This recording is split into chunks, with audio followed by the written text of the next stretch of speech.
Begin Self-Publishing episode number 86, Organic Facebook Growth with Holly Homer. Interested in self-publishing but don't know where to start? Want to get your book onto Amazon? Want to hold your paperback book in your hands? Learn how on the Begin Self-Publishing podcast with your host, Tim Lewis.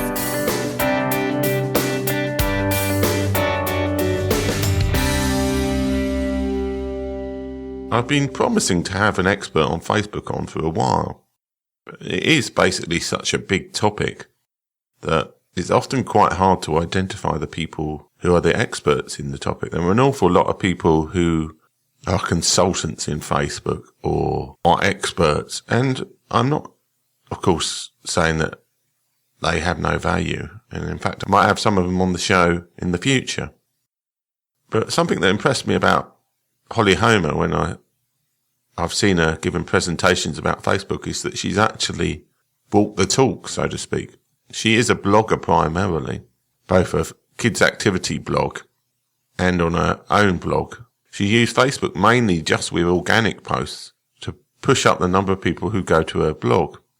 And she's somebody who very strongly believes in organic, i.e. that is free Facebook growth. So I thought it would be interesting to talk to somebody who's actually grown up a Facebook page rather than just talking about growing Facebook pages. So now over to the interview. Hi, Holly, and welcome to the show. Hi, Tim. I'm super excited to be here.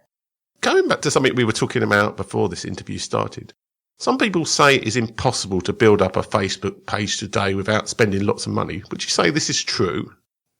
I would say that's absolutely false. I'm proof of that.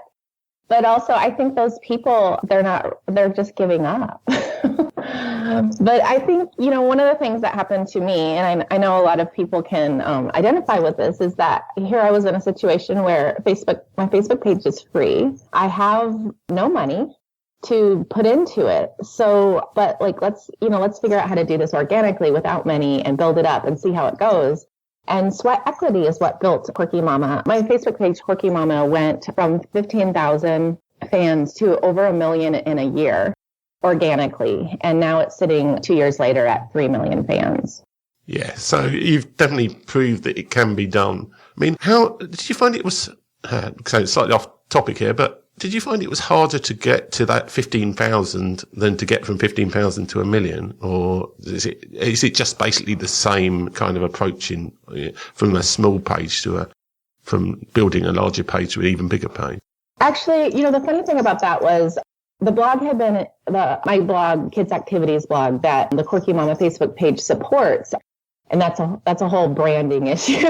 Yeah. I won't go into, but that I made a mistake back then that I'm really excited that I did. That Facebook page had just been dormant for maybe 18 months. It had grown early on in Facebook when Facebook was just a super happy place where everybody held hands and danced in circles and liked each other. And, the early days of Facebook and the early days of blogging, it was more about, you could just do a giveaway and you pop up 500 fans, or you could just do this and require Facebook to do this. And then, the Facebook terms of service changed. And so what had been, a pretty robust page for a blog, all of a sudden, no interaction for over a year. I mean, it was literally dead. And so I almost felt like at that point that I would have been better off starting from scratch, because the people that were on my page at that time were they didn't like my page because they liked my page. They liked my page to enter a contest, or because, something else had happened 2 years ago that had created that quote relationship. And so the first part I had to do was tear it down, was basically, annoy the heck out of the people that didn't want to be on that page. Just get any response. Any response is better than no response. Okay, so you were trying to go from 15,000 to 0 first. Yeah, I was going to say, and it was really funny because at first we're just trying to get a response, and so at first we were offended if somebody left. And then after a while, I'm like, hey, they weren't that into us. And so like, and it started out, people, unliking. And then all of a sudden we start seeing, when we get one unlike, we get 3 likes, or when we get one unlike, we get 10 likes. And now, I think around 300 people a day unlike my page. But you know what? It doesn't really matter when the math is on my side. Yeah. So I suppose this is something we should cover, a more fundamental issue. I mean, why should people use a Facebook page rather than use their profile for promoting their book or product or blog or whatever? Well, I mean, you always want to leverage your personal platform. So you have friends and relatives and acquaintances and people that you need to get the word out on your personal profile. But your personal profile does not allow you to add money, like a boost. And I know we're talking about a lot of organic stuff today, but a powerful boost, can be one of the best ways to spend money on Facebook is to start with the organic reach and then put a little bit of money behind organic reach. So then there's just a lot of things on your personal profile that you can't do. And if you read the terms of service of Facebook, you'll realize that you'll see a lot of your friends and relatives using their personal profile incorrectly. Facebook can just decide to enforce that at any point.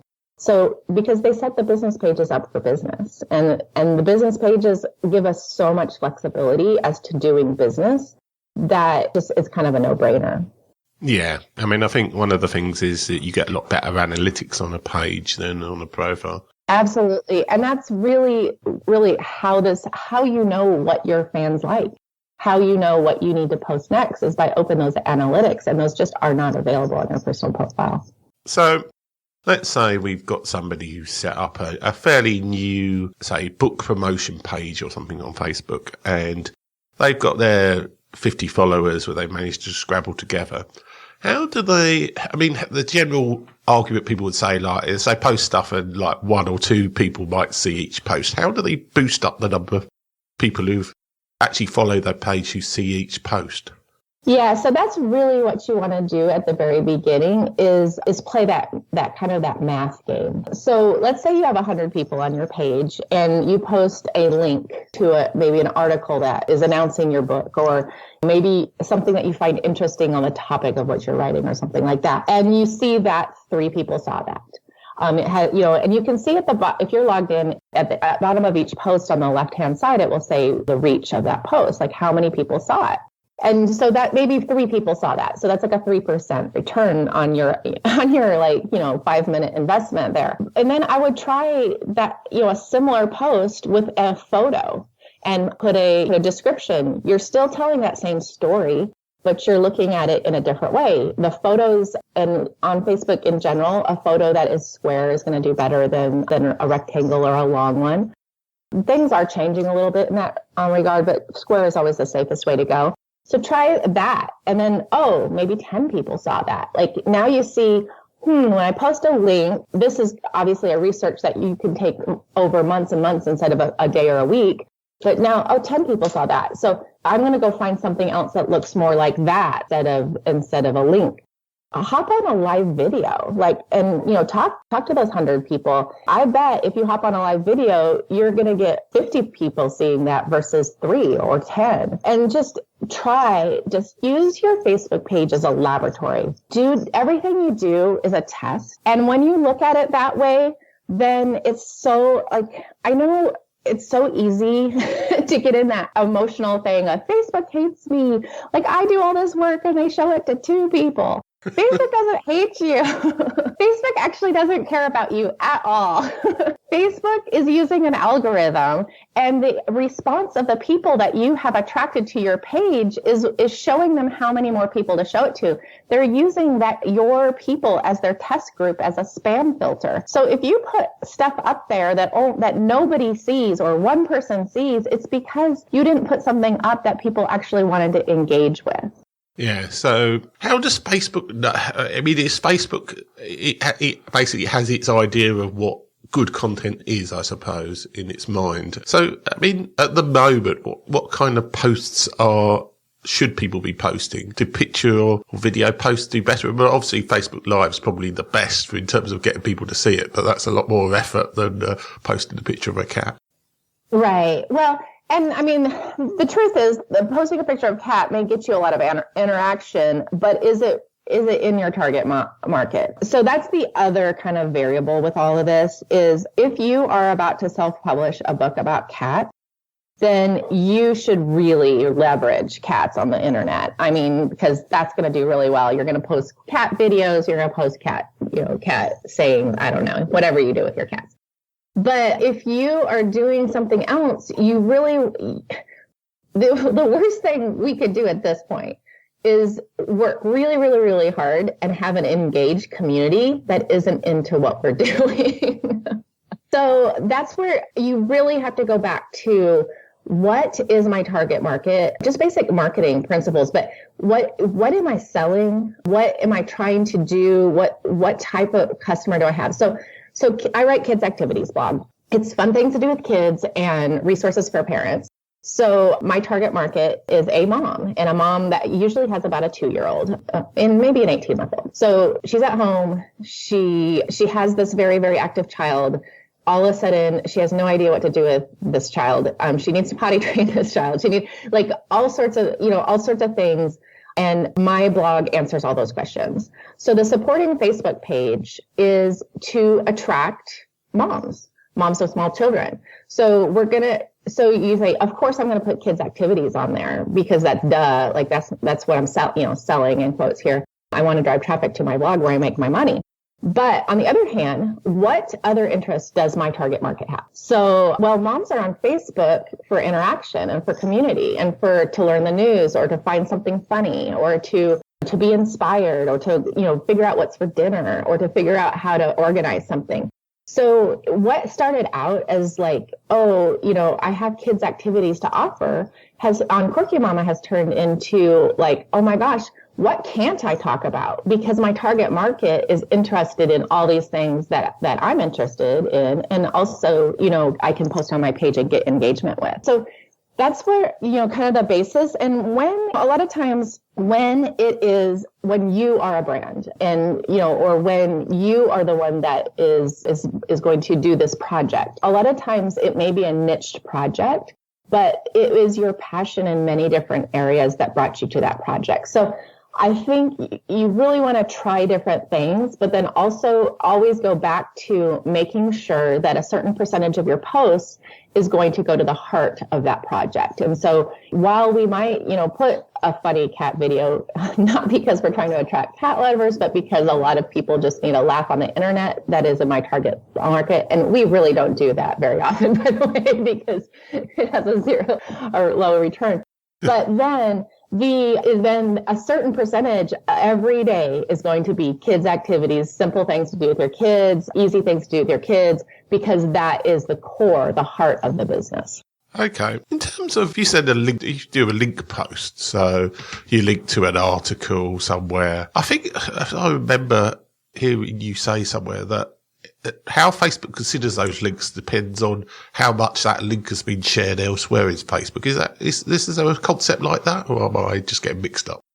No, that's exactly right. You think about, and I mean, I said something like this I spoke on behalf of Facebook not long ago at a conference, and Facebook denies that there's an algorithm, which made me kind of laugh. So I only know from experience. I don't have any inside track at Facebook. I only know because I spent thousands and thousands and thousands of hours on my Facebook page. So, but in my mind, this is how it seems to work. Is you look at, let's say you go to Google to search how to potty train your child. And so you put that search in and you're going to get some really, really good articles coming to the top of that search, because guess what? You're not the first person in the world that searched that. And guess what? You're not the first person, that's clicked on those links. And so Google in general will give authority to certain links by how those first million people reacted to those posts. So for instance, if you click in to the first link and it's actually how to potty train your dog, you're going to, like, that is a very quick jump out response. And so Google is going to say, oh, that wasn't what, all of a sudden, that wasn't what she was expecting to get. We're going to devalue that link. Well, Facebook has almost exactly the same situation, is that if there are links every day that go out, and you have to remember, Facebook sees all. I mean, when I post the link and my friend posts the link and you post the link, Facebook knows, oh, that link was posted 3 times. And then instead of just using your page as a laboratory, Facebook now has 3 pages that they're using as a laboratory for that link. And so let's say that all 3 of our pages, the first few people that clicked on that link jumped right back to Facebook because it wasn't what they expected. All of a sudden, that link is devalued. So let's look at the other way. So like something so silly, like Chewbacca Mom or something like that. Well, that started out like maybe on those 3 pages. And then all of a sudden, like not only is it being linked to and shared and linked and shared and linked and shared, and all of a sudden there's like, fireworks going off at Facebook saying something has been shared so much that we need to put special attention into it. And so that's really, you will find a certain level of those links almost every day on Facebook, because Facebook survives. Facebook doesn't create this content. Facebook does not share this content to you. Facebook is relying on pages like ours to find content that other pages will want to share. They are relying on us to create that viral content or find that viral content. And so when you can find something that will do that to a much lesser extent, the bells and whistles at Facebook, where they see so much sharing that they actually unthrottle it. And you wonder, how does Facebook know that? There are hands on Facebook, like things happen. And so they will have their favorites. And one of the things that I laugh about is what I call the BuzzFeed effect. Well, BuzzFeed is a favorite of Facebook. I mean, it's just very clear, because anytime you put something up from BuzzFeed, it will do better, it'll outperform anything else on your thing. They could write the crappiest article in the world, which they do regularly. Yeah. But because they already have that authority with Facebook, they already have that link authority that it's going to go far. So what you want to do is you can do that to a lesser extent on your site or on your blog, or find sources that have kind of been unthrottled by Facebook, just as they give quality content over time that people share. And that's really the bottom line. You just want to find shareable content, that makes total sense. That's what Facebook is based on, is people sharing stuff. So you shouldn't just be putting links to your own website. You should be basically posting links to some of these sort of obviously relevant. You don't want to have the BuzzFeed cat story. Yeah. I mean, think of the big like news organizations, Huffington Post. I mean, they are creating quality. National Geographic. All these places you can find quality content in your niche that people are sharing. And so, go out and search. And at the beginning, you may make a list of 10 of those, and you may share a link from each of those sources once a day for 10 days.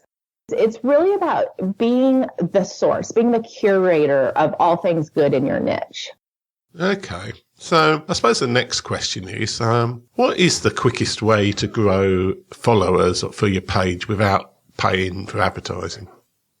So right now it's live video. I know that scares a lot of you, but I mean, that's just, if you want people on your page, and you want people to see you on your page, then that's going to be the easiest way to do it. The second the second most effective way right now is produced video. They aren't doing nearly as well as they did like 18 months ago. I know if you've been in the social media space for very long, you've seen pages like Tasty and some other pages that were built entirely on produced video in a very, very short time, although I do suspect there was a humongous budget behind that. But you can do it, and we leverage those produced videos for a long time, but the live videos are just the best thing right now. And then the next one is going to be images. You see those, those quotes and that kind of stuff. Those are still shareable. They aren't doing nearly as well as they used to, because everybody and their dog is using them, and every Facebook guru in the world is telling people to do it. And that's the other thing is when everybody else in the world is doing something, then it's not going to work as well. So, and that's one of the reasons why produced video isn't doing as well, is because everybody and their dog is now doing it. That's one of the things that's going to set a live video apart, I believe, for a really long time, is that just people won't do it. So you're always going to have an edge when you do that. I have a page that I run with a partner, Jamie Harrington, who we've built this page entirely on live video. And we're at 31,000 fans in probably 6 months.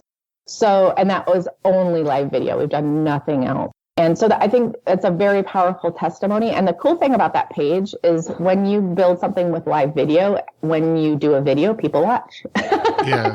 Because they liked it, because they liked the video. They liked the content.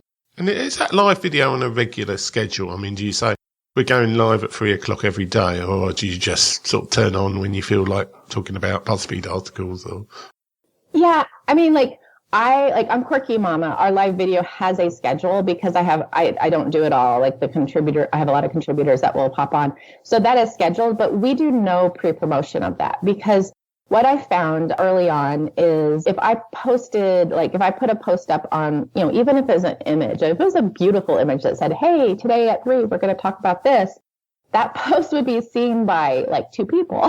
Yeah. Whereas the live video, when I hop on, already has like 100 people on it. So like the funny thing is you start a live video, you'll start with more viewers than that announcement got. So I just would encourage you, like, it doesn't have to be fancy. Like, it absolutely doesn't have to be fancy. My first few live videos, and this still is something I do all the time, is I just pop on the video and talk to the people who are there.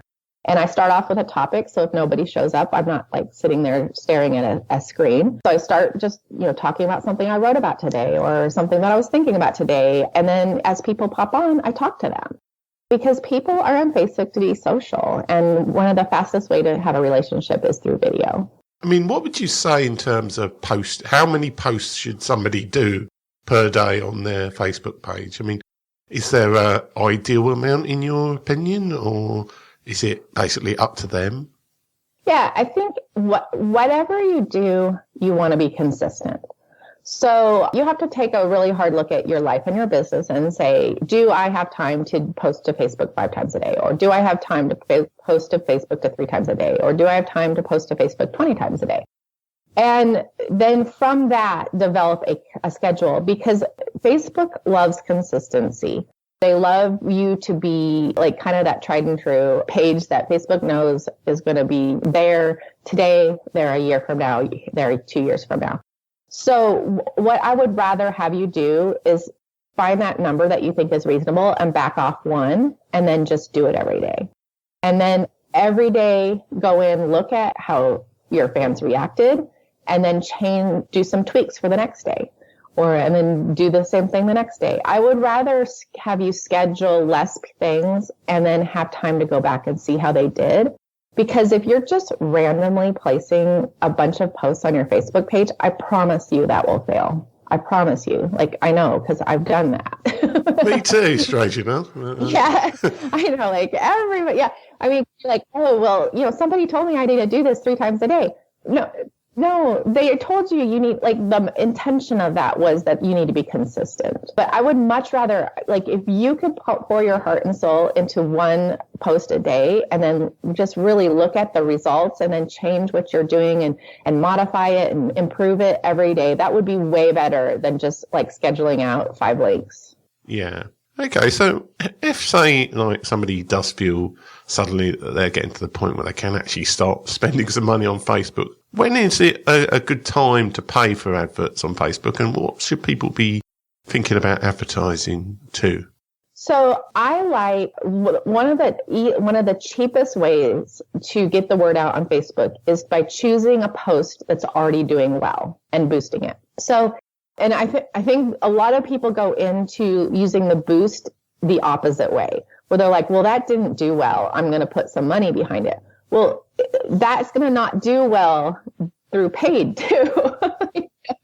Because remember, with Facebook, you don't have to pay for the organic reach of that. Like if, a friend of the paid person shared it, you don't have to pay for that. So if you are starting with a dog, then you're going to end up like paying for a dog. So start with, like, I would look back, if you wanted to put like $10 into Facebook, I would look back over the last week and find your post with the best reach and put $10 behind that. And the reason for that is it's already doing better. Number one, you're going to reach more people in your fan base first. So like, let's say that only reached 30 of your 100. Well, you put $10 behind it, all of a sudden 100 of the 100 are there, plus, maybe 100 more. And then the other thing about that is look back. You want to make sure that post you're putting money behind represents your brand and your page.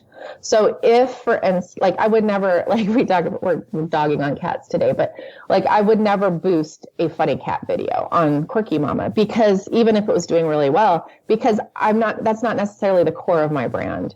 But if it's like, hey, 27 ways to save money on dinner tonight, that is a much better target brand for a mom. And so, because one of the benefits of more people beyond your page seeing that post is that people are going to like your page because they like the content. I think we more or less covered at least the basics of setting up a Facebook page in terms of getting followers and getting them more reach. How can people find out about Holly Homer and all the myriad things that you do online?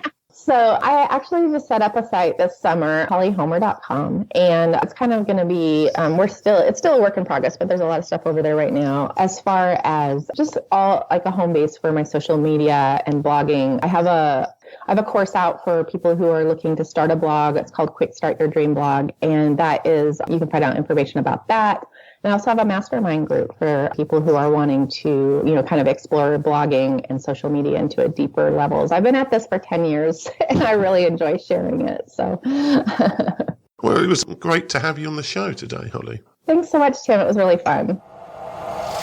Thanks for listening. If you enjoyed today's show, please stop by iTunes and rate and leave a review. This helps make the show more visible. For free resources, show notes, and other helpful content, join the community at beginselfpublishing.com.